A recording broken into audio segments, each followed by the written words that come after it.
Tem aqui uma pergunta que fala assim: o canal é Misticismo Natural. Fala: um dia eu fui à Biblioteca Nacional pesquisar o caso de Ubatuba, mas não encontrei as matérias do caso.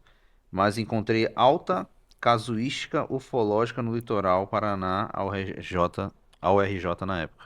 Do Paraná ao RJ. Uhum. É, de Ubatuba, o que você vai encontrar lá de cartas é um americano que escreveu para o Comando da Aeronáutica Brasileira em 1976, solicitando informações. Só que ele escreveu para a embaixada norte-americana, a embaixada mandou pro comando e depois o comando respondeu lá alguma coisa que essa resposta não está disponível, Boa. não foi liberada, porque provavelmente talvez a informação que tem ali seja alguma coisa classificada e que não poderia vir à tona. Eu sei que houve um envolvimento e análise desse material também em São José dos Campos, porque eu tenho cartas de militares que estavam lá na época que afirmaram que foi analisado lá. Eu tentei pedir isso pela Lei de Liberdade de Informação, só que eles me negaram, falaram que não existia, né? Só que eu sei que existe e tá lá, mas a gente não tem acesso. Se a gente fosse só pra relembrar pra gente partindo pro final também, Edson, da Operação Prato, pra você dar uma palhinha. Então, Operação Prato, ela aconteceu na década de 70, né? 76 começou ali, foi até 1984, Tá. passando pelos estados do Maranhão, Pará e Amazonas, e onde pessoas eram atacadas por essas luzes e sugavam sangue. O que eu tenho de novidade da Operação Prato? Os vídeos que foram feitos na época pela Força Aérea Brasileira, o primeiro Comando Aéreo do Pará, comandados ali uma equipe, né, comandada pelo Irangê, capitão Irangê Holanda. Esses vídeos estão nos Estados Unidos e tem gente lá que tem cópia desse negócio. São 15 horas de vídeos que a gente vimos agora alguns minutinhos, né, alguns segundos de um vídeo que foi exposto, né, pelo G1 lá. Eles conseguiram, estavam fazendo documentário, conseguiram lá no Pará, mas era um pedaço de vídeo até ruim, que não foi mandado para a aeronáutica, tudo, e ficou dentro do seio familiar dessas famílias de militares que trabalharam naquela época lá com essa questão dos OVNIs lá.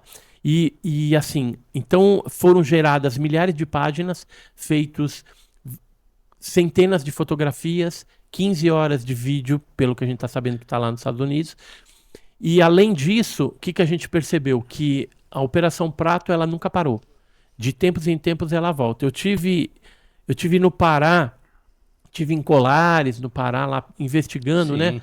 Reinvestigando os casos, entrevistando pessoas da época, da década de 70 também, e pegando alguns casos novos. O que eu percebi lá? Que o fenômeno continua atacando pessoas, ou seja, nunca parou da década de 70 para cá. Eu consegui casos de 2021, 2022, né, que ocorreram lá na região de novos ataques, mas não é aquela incidência que aconteceu em 70, né? Na década de 70, lá em 77, o negócio foi muito forte.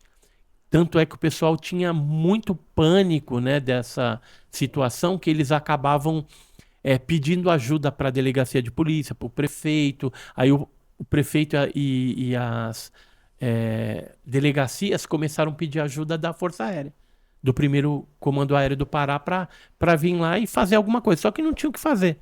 O que eles faziam, né? O pânico instaurado, o prefeito pegava uma verba que ele tinha, comprava fogos de artifício, né? Aqueles foguetes, Sei. e na hora que apareciam os objetos, eles atiravam nos objetos aquilo, pá, pá, pá, pá, no intuito de tentar afugentar os OVNIs, né? Mas era um negócio insano, né? Totalmente é, improdutivo. Certo. E assim, como a maioria do pessoal dessas comunidades ribeirinhas do Pará dependiam da pesca, e a pesca era feita durante a noite, as luzes apareciam mais à noite. E aí atacavam os pescadores nas canoas, tudo. Então o pessoal começou a deixar de pescar.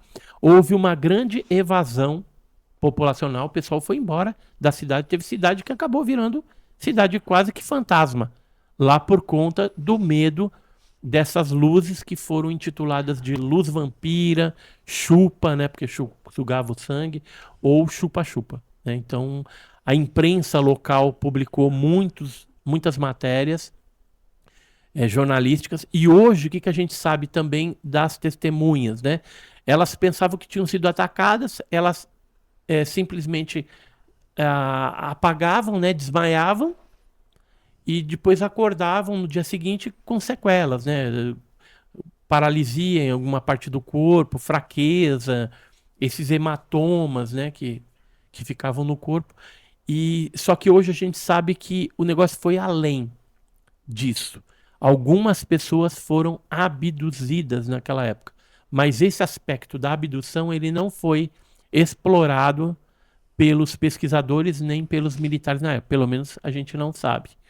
Agora, o Irangê Holanda, ele chegou a contar, pouco antes dele falecer, dele cometer suicídio, isso em 97, que ele cometeu o suicídio. Então, em 97, ele deu um depoimento falando que esses seres chegaram a entrar dentro do quarto dele. Então, para você ver a interação que gerou, né, os próprios militares interagindo com essas luzes, filmando, fotografando, né, nas vigílias, eles iam para praias, para algumas ilhas e ficavam lá durante a noite toda fazendo registro, tentando contato com esses seres.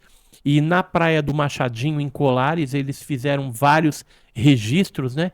E provavelmente tiveram interações com esses objetos e os seres e que perseguiram eles até a morte do Capitão Orangê. Tanto é que ele falou que chegou a ter visita desses seres dentro do quarto dele. Caramba. Tem só a última aqui, falou o seguinte: eu acredito ainda sobre Ubatuba que por ser um ponto de interesse geográfico, por exemplo, o Trópico de Capricórnio no litoral, é provável que houvesse algum marco dessa civilização? Ali eu acredito que não. Ali foi ou um acidente, ou, como diz uma das testemunhas, viu dois objetos como estivessem brigando. E aí um explodiu e os fragmentos chegaram na praia, depois eles recolheram e o outro objeto foi embora. Então poderia ser uma guerra ali, alguma coisa, ou o objeto com algum problema e acabou se acidentando, explodindo na Praia das Toninhas, em Ubatuba, em 57, Sim. dia 7 de setembro de 57. Então, mas eu não acredito que ali tenha alguma base. Se tiver alguma base próxima de Ubatuba, ela estaria localizada em Ilhabela, Ilhabela. tá? Que é um hotspot maior do que Ubatuba. E, e outro lugar que a gente tem no litoral paulista, que aí eu estudei bastante lá, outro hotspot é Peruíbe. Então, Peruíbe no litoral sul de São Paulo e Ilhabela no litoral norte. São dois polos que poderiam ter uma base submarina de operação desses objetos ali na localidade, já que tem muitos objetos entrando e saindo de dentro do mar nessas regiões.